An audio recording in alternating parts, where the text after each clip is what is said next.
제가 어렸을 때 저희 집은 여유 있는 편은 아니었고 부모님께서 열심히 맞벌이를 하셔서 새 아파트에 입주하게 되었습니다.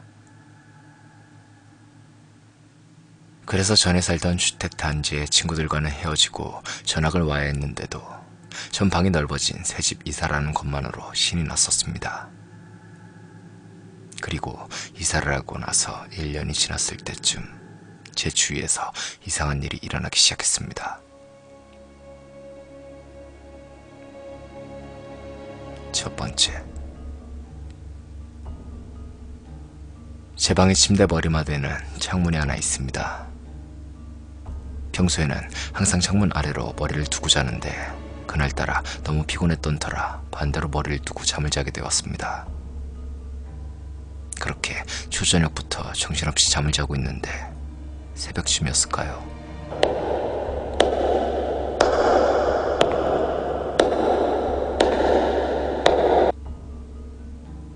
평소 듣지 못한 구두 소리에 전 잠에서 깨어나게 되었습니다. 저희 집이 1층이었기에 전 다른 층에 사는 사람이 지나가는구나 라고 생각했습니다만 가만 들어보니 그 발자국 소리는 꼭 저에게 다가오는 것처럼 가까워지고 있는 것이었습니다. 그리고 문득 몸이 움직이지 않았습니다. 말로만 들었던 가위를 실제로 눌리게 되니 전 무서워졌고 하일 소리는 점점 제게 가까이 다가왔습니다. 나중엔 엉엉 울어도 봤지만 소용이 없었고 그러다가 잠이 들었는데 너무 울었던 모양인지 아침에 누군가애가 뻣뻣했습니다. 그 후로 전 방에서 안 자고 일주일 정도는 거실에서 잤습니다. 그리고 이 일이 잊혀질 때쯤 다시 방에서 자기 시작했습니다만 어느 날 밤 제가 자고 있는데 누군가의 시선이 느껴져서 눈을 떠보니 얼굴이 하얗고 머리가 단발인 여자가 침대 아래에 앉아서 침대에 손을 올려 자기 턱을 받치고는 저를 가만히 쳐다보고 있는 것이었습니다. 전 순간적으로 소리도 못 내고 이불을 머리끝까지 뒤집어 써버렸습니다. 그렇게 전 잠도 못 자고 아침까지 이불 속에서 벌벌 떨 수밖에 없었습니다. 그리고 그날 이후 저는 제 방에서 잠을 자지 않았습니다.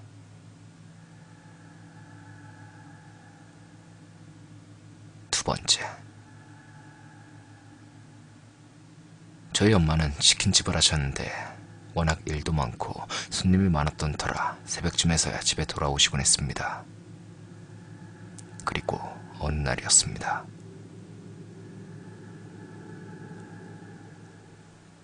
그날도 어머니께선 새벽 2시가 넘어서 돌아오셨는데 주무시려고 누우시니 갑자기 초인종 소리가 났답니다.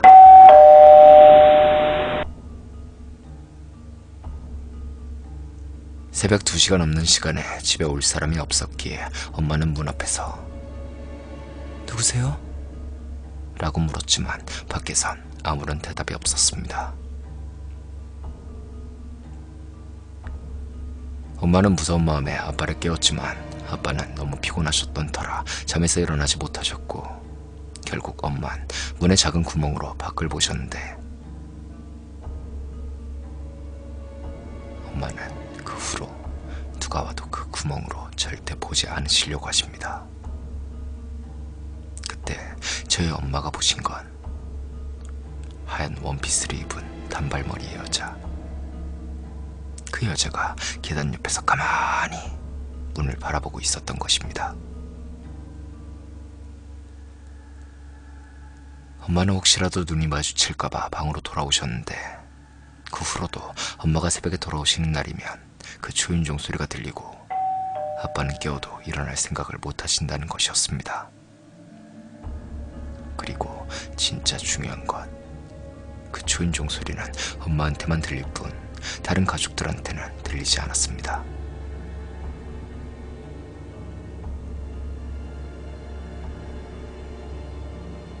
세 번째, 당시 오빠는 고등학생 때라서 몰래 담배도 피우곤 했습니다. 그 당시 제 방은 창문이 베란다 쪽이었기에 오빠는 담배 연기가 빠지기 좋다며 제 방을 한 달 동안만 바꾸자고 했고, 저는 컴퓨터가 오빠 방에 있었기에 밤중에도 컴퓨터를 할 수 있다는 생각에 쉽게 수락했었습니다. 그리고 나서 보름이 지난 어느 날, 오빠가 제 방에서 귀신을 봤다고 이야기하는 것이었습니다. 보통 아파트 1층은 도둑이 들지도 모르기 때문에 방범망 같은 게 있고, 사람들이 보는 걸 막기 위해 높은 곳에 창문이 있습니다. 만약 누가 창문으로 방을 들여다보려면 사다리를 놓고 올라오지 않는 이상 보통 사람들의 키라면 창문 쪽에 미치지도 못합니다. 그런데 그날 밤, 오빠가 자려고 하는데 창문 밖으로 가로등 불빛이 비치는데 창문 그림자가 벽에 생겼다고 합니다. 원래 창밖에 가로등이 있어 창문 모양으로 그림자가 벽에 치기 때문에 오빠는 그것을 대수롭지 않게 생각했는데, 갑자기 그림자 위로 어떤 사람의 상반신 그림자가 창문에 겹쳐 올라왔다는 것입니다. 도무지 이해할 수 없는 그림이었습니다. 정말 이상한 사람이 사다리를 놓고 와서 한밤중 창문 밖에 서 있지 않는 이상 사람의 상반신이 보일 수가 없는 일이었습니다.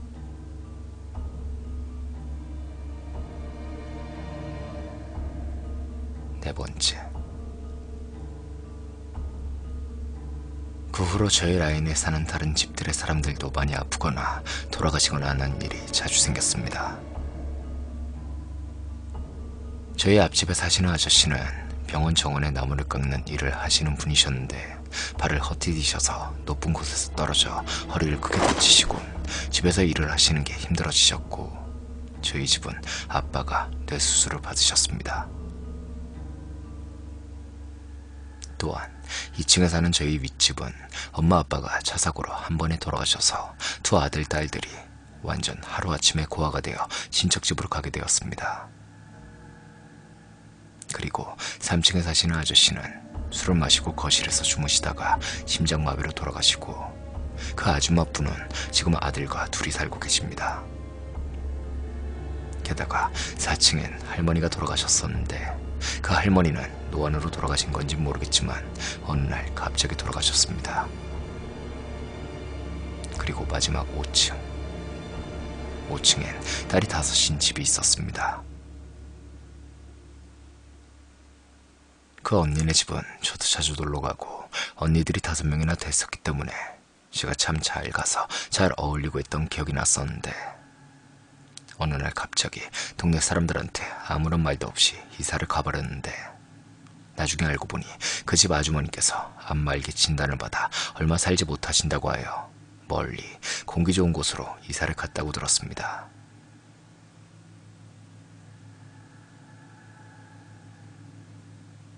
다섯 번째.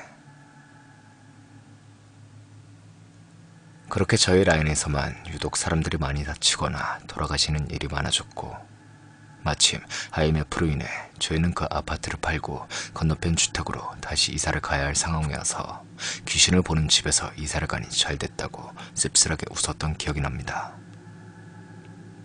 그리고 주택으로 이사를 하게 되었는데, 그날 이사하고 청소를 하면서 문득 아빠가 여지껏 숨겨왔던 이야기를 해주셨습니다. 사실 나도 그 여자를 봤어.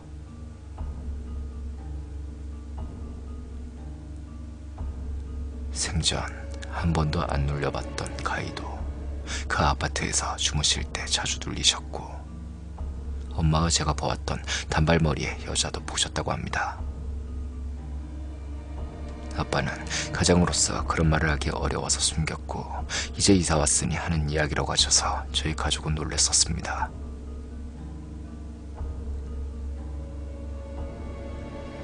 지금의 저희는 신도시 아파트로 다시 이사와서 잘 살고 있습니다만, 문득 아직 그 아파트에 살고 있는 친구를 만나러 갈 때면 그 304동 아파트에서 있었던 일이 생각나기도 합니다. 제가 본 단발머리의 여자는 원한이 깊어서였을까요? 그 여잔 왜 그곳에서 돌아다니는 것일까요? 그에 대한 정확한 그 이유는 모르겠지만 전 아직도 그 여자를 생각하면 오싹합니다.